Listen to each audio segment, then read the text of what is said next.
The deep dive में आपका स्वागत है। आज हम एक ऐसे सवाल की गहराई में उतर रहे हैं जो शायद हम सब कभी ना कभी खुद से पूछते हैं। क्या लंबा, स्वस्थ और खुशहाल जीवन जीने का कोई फॉर्मूला है?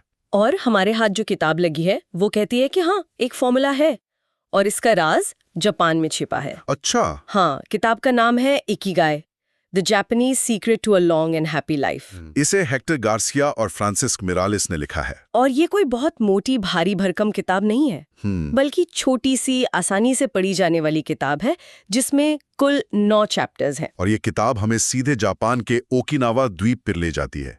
ये वो जगह है जिसे ब्लू जोन भी कहते हैं, है ना? बिल्कुल, क्योंकि यहाँ दुनिया में सबसे ज्यादा 100 साल से ज्यादा उम्र के लोग यानी शतायु लोग रहते हैं। तो आज का हमारा मिशन इस किताब के जरिए ये समझना है कि इन लोगों की लंबी उम्र का राज क्या सिर्फ अच्छी डाइट या जेनेटिक्स ही है या कुछ और भी है। एंटी एजिंग सीक्रेट्स, छोटी छोटी बातें जो एक लंबे और खुशहाल जीवन को जोड़ती हैं। ये किताब के पेज 18 से 27 तक का हिस्सा है और यहीं पर असल में वो छोटे छोटे राज छिपे हैं जिन्हें हम अपनी जिंदगी में अपना सकते हैं। तो चलिए शुरू करते हैं।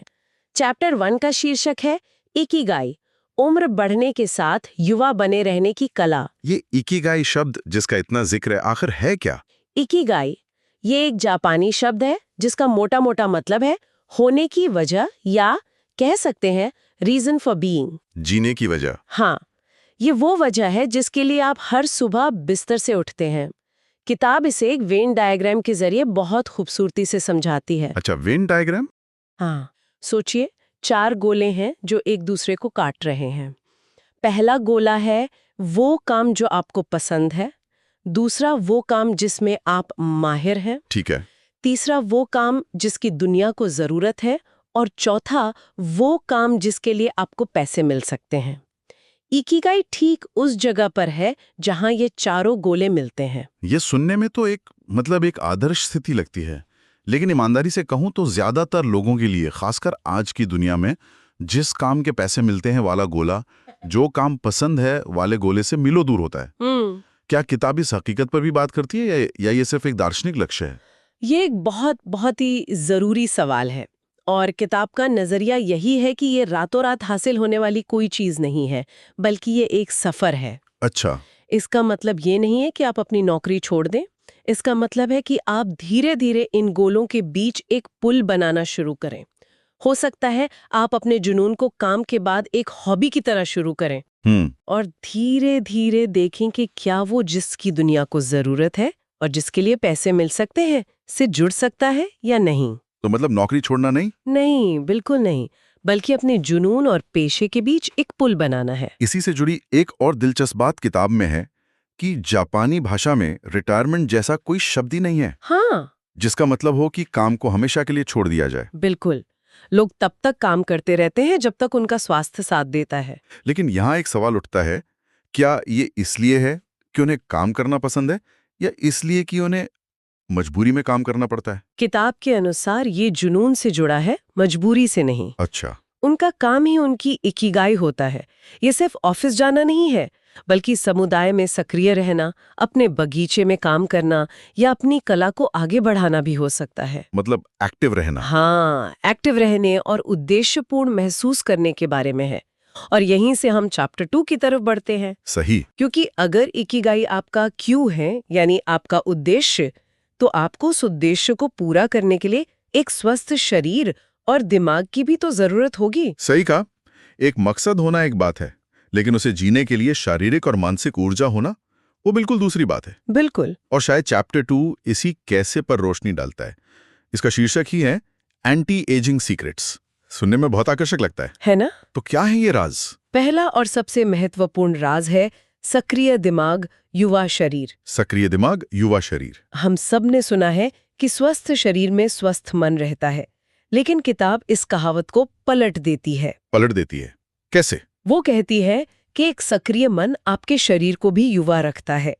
जैसे शारीरिक कसरत की कमी हमारे शरीर को कमजोर करती है, वैसे ही मानसिक कसरत की कमी हमारे दिमाग के न्यूरॉन्स और तंत्र का कनेक्शन को कमजोर करती है। और किताब में एक बहुत दिलचस्प बात कही गई है कि जब हमारा दिमाग किसी काम का आदी हो जाता है तो वो एक तरह से ऑटो पायलट मोड में चला जाता है। हाँ बिल्कुल। उसे ज्यादा सोचना नहीं पड़ता। जैसे रोज एक ही रास्ते से ऑफिस जाना, तो दिमाग को युवा बनाए रखने के लिए हमें उसे नई जानकारी देनी होगी, उसे चुनौती देनी होगी। एग्जैक्टली। भले ही इसके लिए हमें अपने कंफर्ट जोन से बाहर निकलना पड़े। बिल्कुल। जैसे कोई नई भाषा सीखना, कोई वाद्य यंत्र बजाना सीखना या शतरंज खेलना। हाँ, ये गतिविधियां दिमाग के नए रास्ते बनाती हैं और उसे तेज रखती हैं। अब आते हैं दूसरे राज पर, जो है तनाव, स्ट्रेस। हाँ, किताब कहती है कि थोड़ा बहुत तनाव जरूरी है, ये हमें खतरों के लिए तैयार करता है। लेकिन आज की दुनिया का जो लगातार बना रहने वाला तनाव है, वो एक धीमे जहर की तरह काम करता है। हाँ, काम का तनाव, रिश्तों का तनाव, ट्रैफिक का तनाव, ये तो मतलब कभी खत्म ही नहीं होता। किताब ये कैसे बताती है कि ये हमारे शरीर को नुकसान पहुंचाता है। ये समय के साथ हमारे शरीर पर एक डीजेनरेटिव असर डालता है। डीजेनरेटिव? हाँ, मतलब जो चीजों को खराब करे, कमजोर करे। ये खास तौर पर हमारी याददाश्त से जुड़े न्यूरॉन्स को प्रभावित करता है। ओह। इसके अलावा ये कुछ जरूरी हार्मोन्स के बनने को भी रोकता है, जिससे डिप्रेशन, चिड़चिड़ापन, नींद ना आना और हाई ब्लड प्रेशर जैसी समस्याएं हो सकती हैं। वो तनाव का प्रबंधन करना सिर्फ मानसिक शांति के लिए नहीं, बल्कि शारीरिक स्वास्थ्य के लिए भी बेहद जरूरी है। बहुत जरूरी है। और एक और आधुनिक समस्या, हाँ। जिसका किताब में जिक्र है, हाँ। और जो खासकर हमारी पीढ़ी के लिए एक बड़ी चेतावनी है, क्या? वो है बहुत ज्यादा बैठना। ओह हाँ। किताब में एक शीर्षक है, बहुत ज्यादा बैठने से आप बूढ़े हो जाएंगे। हाँ। ये पढ़ के तो सीधा कमर सीधी करने का मन करता है। हाँ, और ये सिर्फ एक चेतावनी नहीं है। किताब बताती है कि ज्यादा देर तक बैठने से न सिर्फ हमारी मांसपेशियां और सांस लेने की क्षमता कमजोर होती है, हृदय रोग, ऑस्टियोपोरोसिस और यहाँ तक कि कुछ तरह के कैंसर का खतरा भी बढ़ा सकता है। लेकिन इसका समाधान क्या है? हम में से कई लोगों की नौकरियां ही डेस्क पर बैठकर काम करने की हैं। क्या किताब सिर्फ ये कहती है कि उठो और चलो, या कोई और व्यवहारिक सलाह भी है? किताब का नजरिया बहुत व्यवहारिक है। हाँ। वो जिम में 1 घंटा बिताने की बात नहीं करती। नहीं। वो ओकिनावा के लोगों का उदाहरण देती हैं। वो जिम नहीं जाते, वो बागवानी करते हैं, दोस्तों के घर पैदल जाते हैं, फर्श पर बैठते हैं और उठते हैं। अच्छा, मतलब उनकी रोज की जिंदगी में ही एक्सरसाइज शामिल है। बिल्कुल। इसे आकस्मिक व्यायाम या इंसिडेंटल एक्सरसाइज कहते हैं।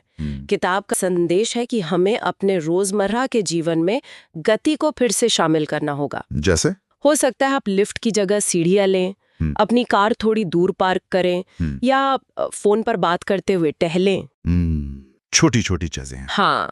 राज 1 घंटे के वर्कआउट में नहीं, बल्कि दिन भर लगातार हल्की फुल्की हलचल में है। तो दिमाग को सक्रिय रखना है, तनाव से बचना है और लगातार चलते फिरते रहना है।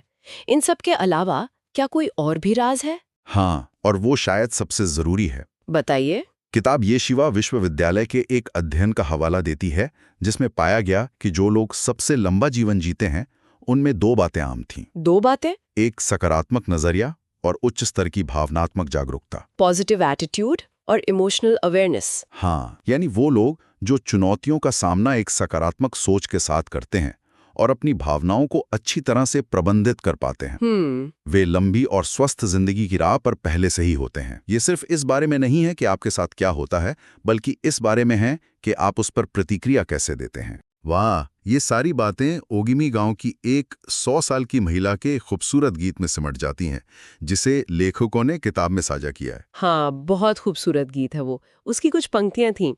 स्वस्थ रहने और लंबी आयु के लिए हर चीज का थोड़ा थोड़ा स्वाद लेकर खाओ। संतुलन। जल्दी सो जाओ, जल्दी उठो और फिर टहलने जाओ। हम अपने सभी दोस्तों के साथ अच्छी तरह से रहते हैं। और उसकी आखिरी पंक्ति, वो तो इस पूरे अध्याय का सार है। कौन सी? वो कहती है, रहस्य ये है कि उंगलियां कितनी बूढ़ी हैं, इस पर ध्यान न भड़कें। उन्हें काम करते रहो, 100 साल तुम्हारे पास आएंगे। ये बहुत शक्तिशाली बात है। ये एंटी एजिंग क्रीम या मुश्किल डाइट के बारे में नहीं है। ये जीवन से जुड़े रहने के बारे में है, अपने हाथों और दिमाग को व्यस्त रखने के बारे में है। बिल्कुल। ये काम को एक बोझ की तरह नहीं, बल्कि एक ऐसी चीज के रूप में देखती है जो आपको जिंदा और ऊर्जावान रखती है। एग्जैक्टली। तो चैप्टर 2 का सार यही है। ये किसी बड़ी वैज्ञानिक खोज के बारे में नहीं है, नहीं, बल्कि छोटी छोटी रोजमर्रा की आदतों के बारे में है, जो एक लंबा, स्वस्थ और उद्देश्यपूर्ण जीवन बनाने में मदद करती हैं। जैसे सक्रिय दिमाग, तनाव का प्रबंधन, शारीरिक गतिशीलता और एक सकारात्मक नजरिया। ये सभी मिलकर हमारी इकिगाई को जीने में हमारी मदद करते हैं। सब एक दूसरे से जुड़े हुए हैं। हाँ, सब कुछ जुड़ा हुआ है। तो इस चैप्टर से हमें ये सीखने को मिला कि उम्र का बढ़ना सिर्फ एक जैविक प्रक्रिया नहीं है जिसे हम रोक नहीं सकते। नहीं, ये बहुत हद तक हमारे नजरिए और हमारी आदतों पर भी निर्भर करता है। बिल्कुल। एक सक्रिय दिमाग रखना, तनाव को नियंत्रित करना, लगातार चलते रहना और एक सकारात्मक दृष्टिकोण बनाए रखना, ये वे रहस्य हैं जिन्हें हम सभी अपना सकते हैं। और ये सभी रहस्य इकिगाई की बड़ी तस्वीर से जुड़ते हैं। कैसे? क्योंकि एक उद्देश्यपूर्ण जीवन जीने के लिए हमें एक स्वस्थ और ऊर्जावान शरीर और दिमाग की जरूरत होती ही है। हाँ, ये तो है। यह सिर्फ लंबा जीने के बारे में नहीं है, बल्कि बेहतर जीने के बारे में है, अपने जुनून को जीने की ताकत रखने के बारे में है। इस चर्चा को समाप्त करने के लिए हम एक विचार छोड़ जाते हैं। किताब में यह उल्लेख है कि हमारे शरीर की कोशिकाएं लगभग 120 वर्षों के बाद पुनर्जीवित होना बंद कर देती हैं। हाँ? लेकिन क्या होगा अगर सबसे बड़ी सीमा हमारी कोशिकाएं नहीं, बल्कि हमारी मानसिकता हो? बहुत गहरा सवाल है। हमें सप्ताह अपने दिमाग को चुनौती देने और उसे युवा रखने के लिए कौन सी एक नई चीज सीख सकते हैं या कर सकते हैं?